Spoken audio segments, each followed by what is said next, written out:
Breaking news మంచు ఫ్యామిలీలో వివాదం మళ్లీ ముదురుతోంది. జల్పల్లిలోని మోహన్ బాబు ఇంటికి దగ్గర బైఠాయించారు మనోజ్. కూతురు బర్త్డే వేడుకల కోసం రాజస్థాన్ వెళ్ళక జల్పల్లిలోని తన ఇంట్లోకి 150 మంది చొరబడి విధ్వంసం చేశారని, కారును ఇతర వస్తువులను దొంగలించాడని చెబుతున్నారు. ఇంట్లో జరుగుతున్న పరిణామాలపై తండ్రి మోహన్ బాబుతో మాట్లాడేందుకు ప్రయత్నించగా మోహన్ బాబు స్పందించలేదంటున్నారు.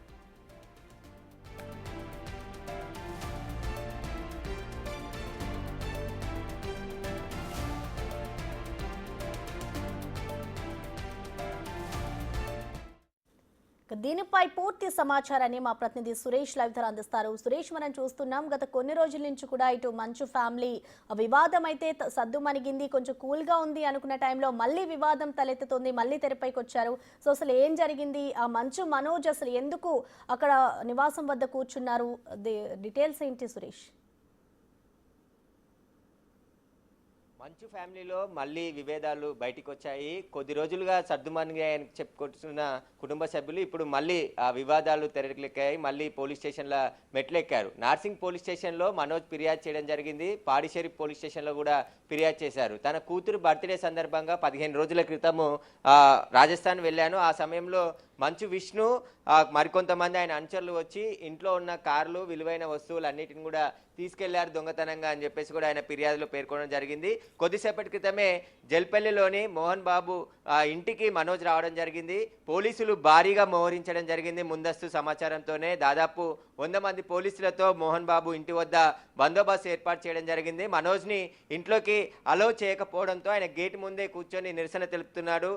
పోలీసులు ఎందుకు అలౌ చేయరంటే చెప్పి ఆయన పోలీసులో మాట్లాడినప్పుడు హైకోర్టు ఆర్డర్ ఉంది, ఖచ్చితంగా ఎవరు కూడా ఈ ఇంట్లోకి వెళ్ళడానికి వీలు లేదు అని చెప్పేసి కూడా ఆయనను అడ్డుకున్నట్టు తెలుస్తుంది.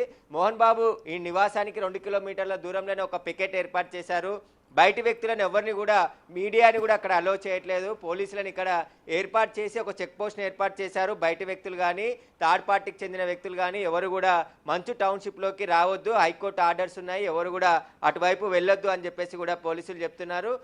ఇంటి దగ్గర మాత్రం ఆయన లోపలికి అనుమతించకపోవడంతో గేటు బయటే కూర్చొని బైఠాయించి తనని ఇంట్లోకి అనుమతించాలి, నా ఇంట్లోకి నన్ను ఎందుకు అనుమతించారు అంటూ కూడా పోలీసులతో వాగ్విదానికి దిగాడు మనోజ్. ప్రస్తుతం ఆ గేటు బయటే కూర్చొని ఆయన నిరసన తెలుపుతున్నాడు. ఎందుకంటే తాను గొడవలు జరగొద్దనే నార్సింగ్లో ఉంటున్నాను, కానీ ఇక్కడ జల్పల్లిలో ఉన్నటువంటి నివాసంలో ఖరీదైన కార్లు, కొన్ని వస్తువులు, మరికొన్ని విలువైన వస్తువులను కూడా ధ్వంసం చేశారు, ఇక్కడ కూడా దొంగతనం చేశాడు విష్ణు అని చెప్పేసి కూడా ఆయన ఆరోపిస్తున్నాడు. లోపలికి వెళ్ళి నేను చూడాలి అని చెప్పేసి ఆయన పోలీసులను అడిగినప్పటికీ పోలీసులు ఎట్టి పరిస్థితుల్లో లోపలికి వెళ్ళే ప్రసక్తి లేదు అని చెప్పేసి చెప్పినట్టు తెలుస్తుంది. కానీ ఇంట్లో మోహన్ బాబు ఉన్నాడా లేదా అనేది క్లారిటీ లేదు.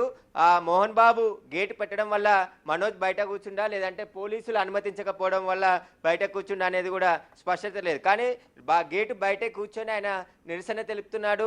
లోపలికి అనుమతించట్లేదు కాబట్టి నేను ఇక్కడే కూర్చుంటాను, ఇక్కడే నిరసన తెలుపుతానని చెప్పేసి ఆయన కూర్చోవడం జరిగింది. దాదాపు భారీగా పోలీసులు మోహరించడం జరిగింది. ఎలాంటి గొడవలు జరగకుండా హైకోర్టు డైరెక్షన్స్ ఉన్నాయి కాబట్టి ఇక్కడ ఎవరు కూడా ఏదైతే శాంతి భద్రతలకు విఘాతం కలిగించద్దు అని చెప్పేసి కూడా హెచ్చరికలు జారీ చేయడం జరిగింది. గతంలోనే మంచు ఫ్యామిలీకి రాచకొండ కమిషనర్ బైండ్ ఓవర్ నోటీసులు కూడా జారీ చేయడం జరిగింది. ఎవరు కూడా అంటే విష్ణు, మోహన్ బాబు, మనోజ్ ముగ్గురు కూడా ఎవరు కూడా ఇక్కడ శాంతి భద్రతలకు విఘాతం కలిగిస్తే చట్ట ప్రకారం చర్యలు తీసుకుంటామని చెప్పేసి గతంలో వాళ్ళకి నోటీసులు ఇవ్వడం జరిగింది. ఆ నోటీసులపై మోహన్ బాబు హైకోర్టుకు వెళ్ళడం జరిగింది. ఆ తర్వాత అనేక కేసులు కూడా జరిగాయి. ఇటు పాడిషేరి పోలీస్ స్టేషన్లోనే మోహన్ బాబు పైన, మనోజ్ పైన కూడా కేసు నమోదు కావడం జరిగింది. ఆ కేసులు ప్రస్తుతం కోర్టులో నడుస్తున్నాయి. కాబట్టి ఇప్పుడు మళ్ళీ కొత్తగా మనోజ్ ఫిర్యాదు చేయడం జరిగింది. తనకు సంబంధించిన కార్లని, కొన్ని ఇంట్లో ఉన్నట్టు విలువైన వస్తువులని విష్ణు తాను లేని సందర్భంలో ఇంట్లో చొరబడి దొంగతనంగా తన అనుచరులతో తీసుకెళ్లాడని చెప్పేసి కూడా ఆయన ఫిర్యాదు చేయడం జరిగింది. ఈ ఫిర్యాదు పైన పోలీసులు అయితే ఇప్పటివరకు ఎలాంటి స్పష్టత ఇవ్వలేదు, కేసు కూడా నమోదు కానట్టు చెప్తున్నారు. కాబట్టి ఇప్పుడు అక్కడ ఎలాంటి ఘటనలు జరగకుండా, ఎందుకంటే గతంలో జరిగిన ఇన్సిడెంట్స్ అన్ని కూడా దృష్టిలో పెట్టుకొని పోలీసులు భారీగా బందోబస్తు ఏర్పాటు చేశారు. మీడియాని కూడా అనుమతించట్లేదు. ఖచ్చితంగా 2 కిలోమీటర్ల దూరంలోనే ఇక్కడ చెక్ చేసి ఎవరు వస్తున్నారు, ఎవరు వెళ్తున్నారు అనే పూర్తి వివరాలు తీసుకున్న తర్వాతే ఇక్కడ నుంచి లోబడికి అనుమతిస్తున్నారు. ప్రస్తుతం అయితే గేటు వద్దనే మనోజ్ కూర్చొని నిరసన తెలుపుతున్నాడు. Right, thank you Suresh.